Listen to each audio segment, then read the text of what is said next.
Check check आओ आओ। भाई ये एंटी स्पोर्ट्स वालों को हो गया है, ये कंट्रोलर कोई सेंस बनाता ही नहीं है। 5500 रुपीज में इन्होंने PS5 का कंट्रोलर लॉन्च करा है। PS5 के थर्ड पार्टी कंट्रोलर्स अभी तक मार्केट में आए नहीं है, बहुत रेयरली हमारे को मिलते हैं। और एक बजट ब्रांड ने फाइनली एक PS5 का कंट्रोलर तो निकाला, पर बजट में निकालना भूल गए। कंट्रोल ये है एंटी स्पोर्ट्स का पावर स्ट्राइक 5 5500 का ये कंट्रोलर है, और 5500 में ही भाई डुअल सेंस 5 भी मिल जाता है, तो ये क्यों ले। लेकिन कुछ एक्स्ट्रा चीजें भी हैं इसके अंदर जो सारी इस वीडियो में बताऊंगा। एंड क्या आपको ये कंट्रोलर लेना चाहिए, क्या अच्छा है क्या बुरा, सारा डिटेल में कवर करेंगे। आप इनमें सब्सक्राइब मारो, मैं खोल लेता हूं डब्बा भाई साहब। तो यहाँ पे कुछ ऐसा बॉक्स मिलता है छोटा सा, और डब्बा खोलते ही सबसे पहले एक सफेद चादर में भाई साहब कंट्रोलर मिल जाएगा। और ये बिल्कुल PS4 के कंट्रोलर जैसे वाइब दे रहा, मतलब प्रॉपर PS4 वाला भी नहीं, प्रॉपर PS5 वाला भी नहीं, कुछ बीच का मामला है। और एक यूजर मैनुअल मिल जाएगी साथ में, उसके अलावा एक वारंटी कार्ड और एक type A to C cable. मेरे को पहले उम्मीद थी इसके अंदर डोंगल वगैरह भी निकलेगी, क्योंकि ये PC कनेक्टिविटी के साथ भी आता है, लेकिन सेम प्ले स्टेशन के कंट्रोलर की तरह ब्लूटूथ पे कनेक्ट होता है PC से, कोई डोंगल वाला सीन ही नहीं है। अब देखो देखने में फर्स्ट क्लास में प्रॉपर प्ले स्टेशन कंट्रोलर वाली वाइब देता है, प्रॉपर उतने ही बटन वगैरह हमारे को मिलते हैं। एक टर्बो बटन एक्स्ट्रा मिल जाता है हमारे को, और पीछे type C port, anti sports की ब्रांडिंग। पीछे की तरफ हमारे को 2 एक्स्ट्रा मैक्रोज मिलते हैं और एक लाइट वाला बटन मिलता है। यही चीजें बस एक्स्ट्रा है जो PS5 कंट्रोलर के अंदर हमारे को नहीं मिलती। उसके अलावा इस कंट्रोलर में कोई बड़ा डिफरेंस ही नहीं है।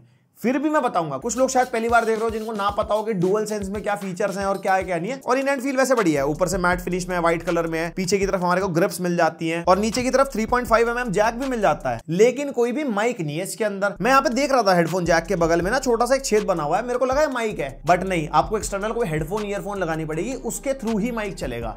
अपना कंट्रोलर में माइक नहीं है। होता ना कुछ गेम में फूक मार मार के मजा सा जाता है। और इस प्राइस पॉइंट पे हॉल इफेक्ट वाली जॉयस्टिक मिलती है, हॉल इफेक्ट वाले ट्रिगर दिए हैं इन्होंने इसके अंदर, और ट्रिगर्स एडेप्टिव वाले नहीं हैं। डुअल सेंस कंट्रोलर का एक सबसे बड़ा हाईलाइट है, वो है एडेप्टिव ट्रिगर्स। इसलिए ही लोग इसको लेते हैं, क्योंकि इसका सपोर्ट अब विंडोज पे भी आ गया है। विंडोज पे नेटिव PS5 वाले आप गेम खेलोगे तो प्रॉपर वो दबाने वाली फील आएगी, चाहे वो गन्स है या स्पाइडरमैन में स्विंगिंग कर रहे हो, गोस्ट ऑफ त्सुशिमा में वो एंड एरो चला रहे हो। लेकिन इसके अंदर वो नहीं है। फिर मैंने सर्च किया इसके बारे में, सोनी ने ऑफिशियली आउट ही नहीं किया है कि उनका एडेप्टिव ट्रिगर को यूज कर पाए। इवन रेजर का भी एक कंट्रोलर आता है, उसके अंदर भी प्रेशर सेंसिटिव ट्रिगर्स नहीं है। और हाँ, as a third party controller extra features मिलते हैं, जैसे टर्बो का फीचर मिल जाता है, एक बटन बार बार प्रेस होता है, कोई भी फाइटिंग गेम में काम आ जाता है। पीछे की तरफ हमारे को मैक्रोस मिल जाते हैं, अप टू 8 कीज ही आप रजिस्टर कर सकते हो। मतलब एक अगर आपने मैक्रो सेट किया 1 2 या उससे ज्यादा, मैक्सिमम 8 कीज तक। यूजुअली मैंने कॉस्मिक वाइड के कुछ कंट्रोलर्स में देखा है भाई 21 32 कीज तक भी रजिस्टर हो जाती है मैक्रो के ऊपर, जो फाइटिंग गेम्स में बहुत काम आती है। इसमें 8 ही है। और कनेक्टिविटी के मामले में सेम डुअल सेंस कंट्रोलर की तरह ही कनेक्ट होता है ब्लूटूथ के through. Share button plus home button को आप प्रेस करके रखोगे, पेयरिंग मोड पे चला जाएगा। उसके बाद आपको एंड्रॉइड, आईपैड, iOS, PC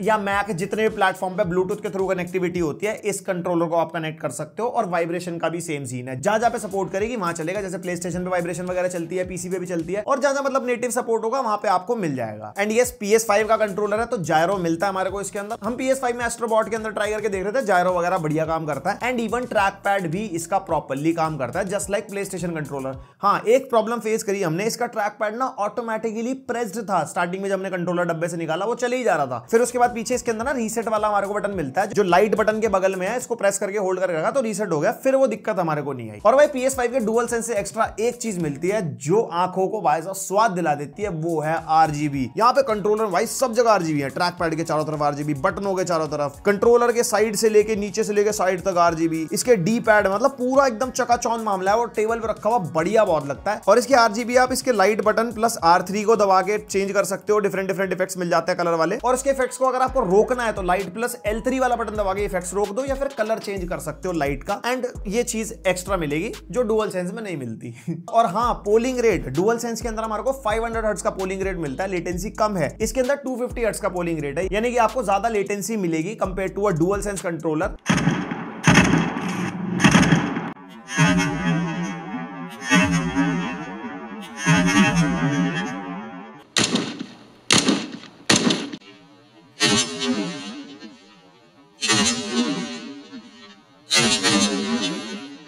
और ये लेटेंसी भाई गेम खेलते हुए फील नहीं होती, बस एक कंपेटिटिव एज होता है। अगर आप कोई भी स्पोर्ट्स गेम खेल रहे हो, यहां से बटन दबाया, उधर कितनी देर में फायर हो रही है, बहुत मिली सेकंड का डिफरेंस होता है। वो नेकेड आइज से पता भी नहीं लगता, बस एक एज होता है आपके पास अगर ज्यादा पोलिंग रेट वाला कंट्रोलर है तो। और प्ले स्टेशन के डुअल सेंस कंट्रोलर में 1560 mAh की बैटरी मिलती है, इसके अंदर 1500 mAh की बैटरी है। बट हाँ, play station controller 6 to 8 hours चल जाता है आराम से। ये प्रोबेबली उससे कम चलेगा बिकॉज इसके अंदर RGB है, और इसके RGB के इफेक्ट्स तो चेंज कर सकते हो बट RGB ऑफ नहीं कर सकते। मैंने बहुत ट्राई किया, मुझसे तो नहीं हो पाई। तो आराम से 4-5 घंटे का बैकअप आप एक्सपेक्ट कर सकते हो। एंड यहीं पे एक्सपीरियंस की बात कर लेते हैं। गेमिंग वगैरह मैंने करके देखी, एक्सपीरियंस बढ़िया था, लेकिन जब तक वाइब्रेशन नहीं हुई थी। जैसी इसकी वाइब्रेशन हुई, मैंने कंट्रोलर को साइड में रख दिया।